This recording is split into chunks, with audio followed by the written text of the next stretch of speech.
Over the past several decades, physicians have increasingly recognized the importance of involving patients in treatment decisions.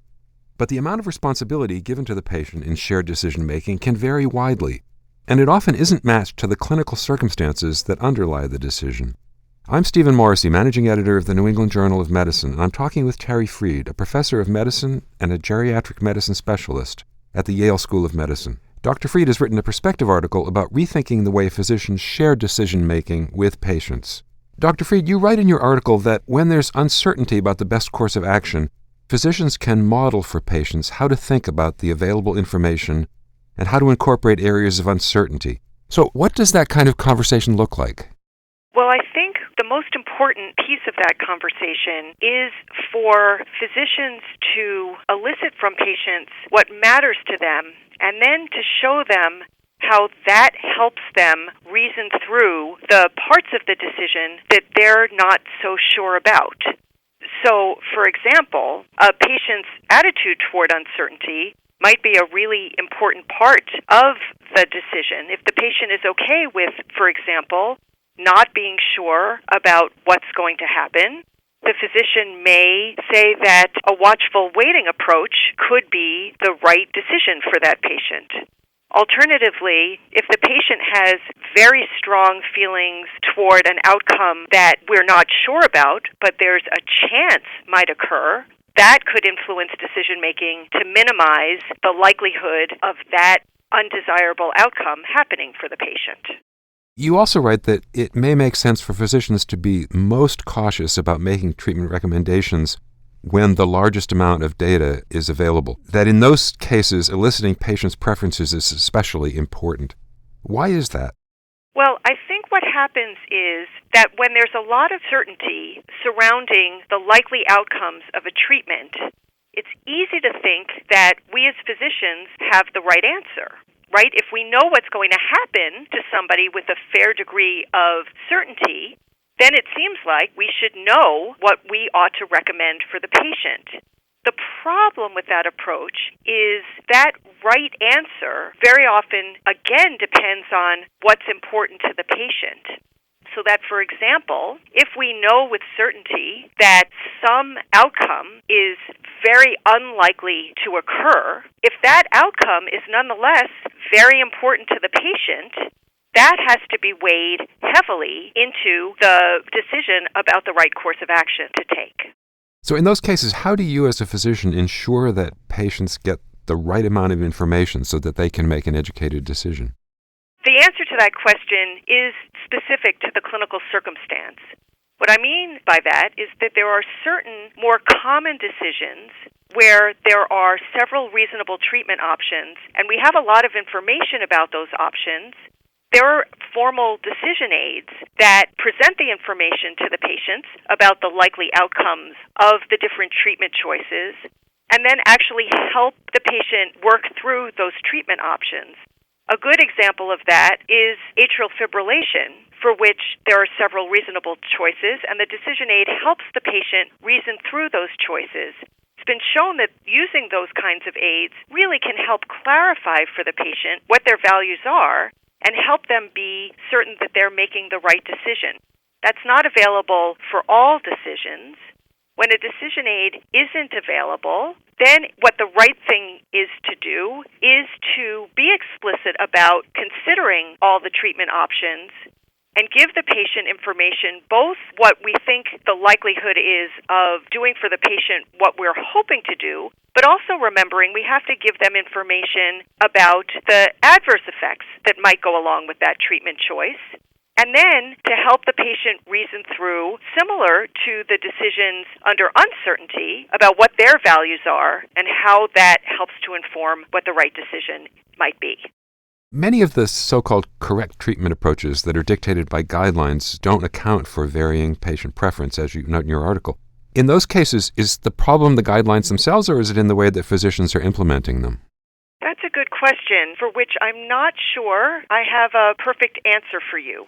I think in part it is a problem with the guidelines, but prompted from the right impulse that the guidelines want to be able to give the physician a course of action.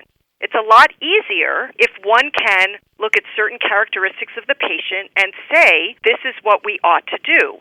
Nonetheless, the guidelines do often make a sort of vague reference to incorporating the preferences of the patient. So it is still possible to work with existing guidelines, but to remember that there may be aspects about what the patient values. For example, in thinking about statin therapy, if the patient is having adverse effects from a statin, no matter what the likelihood is that it's decreasing the likelihood of an MI in that patient, the adverse effects may be so important to the patient that for that particular patient, it's not the right answer to prescribe a statin.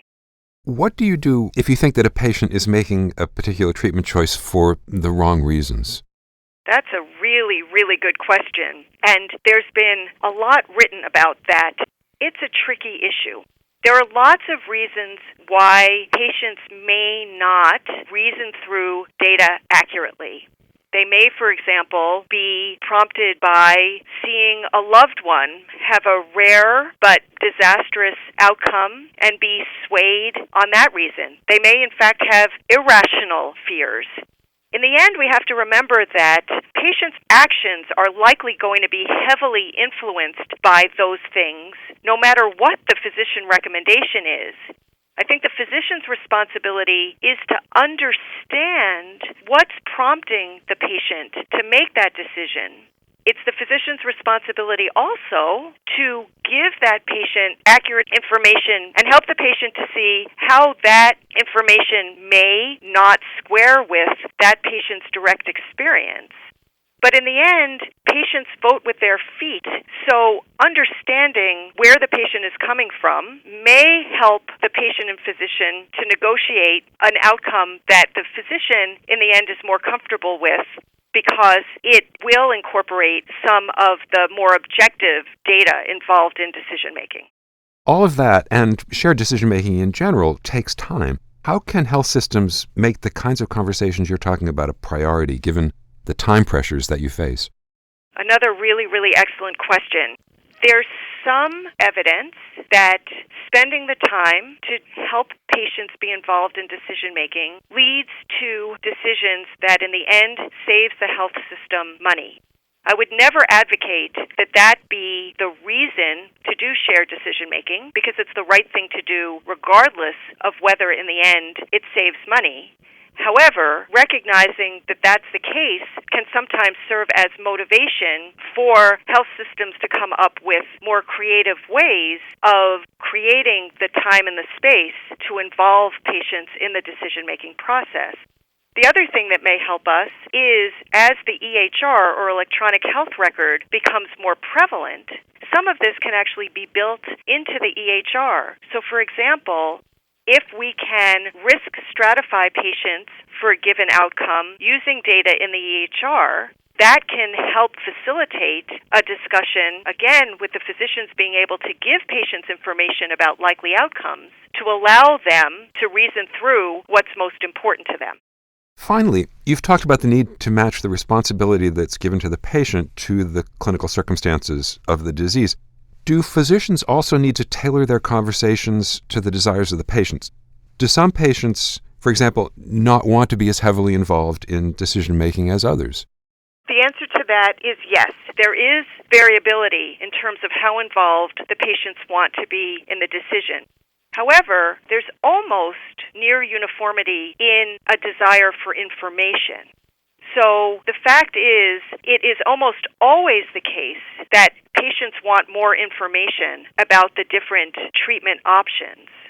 After being given that information, it is true that patients will have variable desire in terms of whether they want to make the final decision.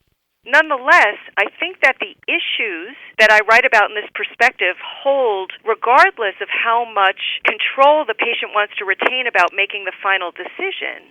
Because if, for example, the patient wants the physician to make the decision, the physician still needs to make sure that when there's certainty about outcomes, he or she is still taking into account how the patient values those different outcomes when the physician is going to be making a treatment recommendation to the patient. Thank you, Dr. Fried.